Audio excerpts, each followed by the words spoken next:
Morning dear students, आपका स्वागत है कक्षा 7वीं के थर्ड लैंग्वेज हिंदी कक्षा में। ठीक है, कैसे हैं आप लोग? आशा है आप सभी कुशल मंगल होंगे। आप लोगों को याद होगा कि पिछले पाठ में हमने हम सब एक है कविता का पठन किया था, इसका वाचन किया था, इसके भावार्थ को समझा था और इससे मिली सीख को हम अनेक किंतु एक कविता को पढ़ा था और इससे मतलब मिली जो सीख है इसके बारे में डिस्कस किया था। तो इस पाठ में, आज के पाठ में हम क्या करेंगे कि सबसे पहले इसके शब्दार्थों को देखेंगे जो कि आपकी किताब में पहले से ही मुहैया किया हुआ है।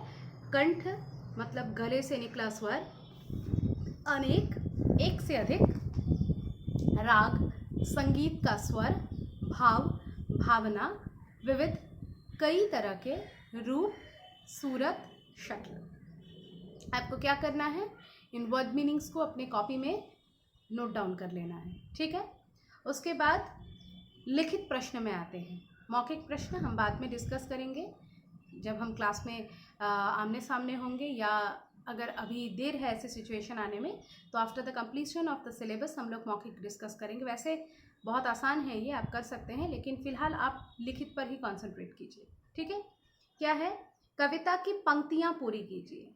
कंठ जो अनेक है नहीं बताएंगे आपको, ये आपको कविता याद करनी है। ठीक है, कविता को याद करनी है और याद करने के बाद आपको इन पंक्तियों को पूरा करना है। ठीक है, उसके बाद क्या है, दिए गए प्रश्नों के उत्तर में टिक का निशान लगाइए। भारत के संग कैसे रूप रंग हैं? विविध रूप रंग हैं। बोलियां और टोलियां कितनी हैं? बोलिए तो कितनी हैं? हाँ, सही जवाब 1000 है। ठीक है, अच्छा, अब क्वेश्चन है, क्वेश्चन नंबर 3, कंठ और राग अनेक होने के बाद भी क्या एक है? कंठ और राग अनेक होने के बाद भी क्या एक है? कंठ और राग अनेक होने के बाद भी गीत भाव एक है। कंठ और राग अनेक होने के बाद भी गीत भाव एक है। ठीक है, उसके बाद नेक्स्ट क्वेश्चन है, कविता में किस किस को अनेक बताया गया है? कविता में किस किस को अनेक बताया गया है? ठीक है, अनेकों चीज़ों का अनेक बताया गया है। हम ऐसे लिख सकते हैं, कविता में हमें हमारे कंठ को, हमारे राग को, हमारे स्वर आदि चीज़ों को अनेक बताया गया है। हमें हमारे कंठ को, हमारे राग को, हमारे स्वर आदि चीज़ों को अनेक बताया गया है। उसके बाद क्या है, इस कविता से आपको क्या सीख मिलती है?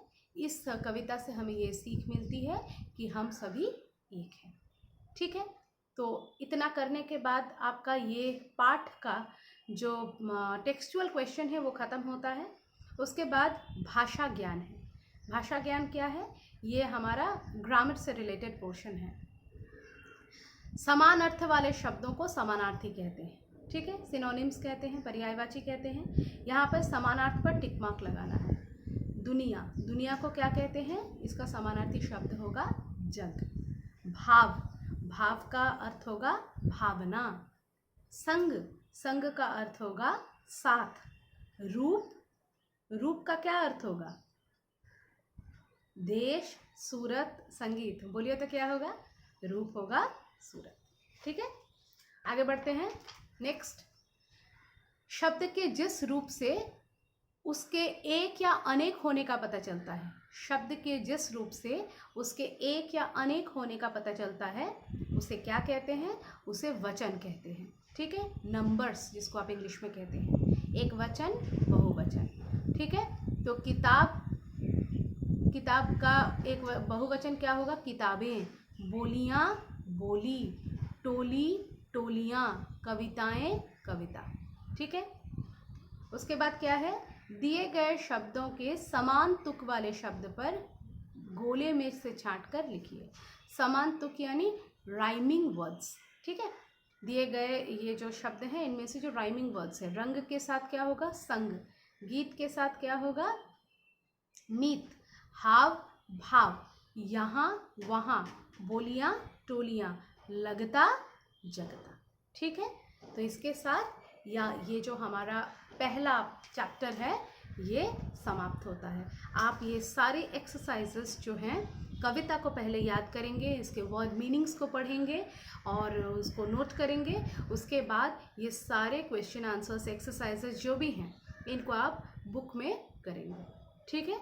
और करने के बाद आप लोग ये मुझे सबमिट करेंगे। ओके, धन्यवाद।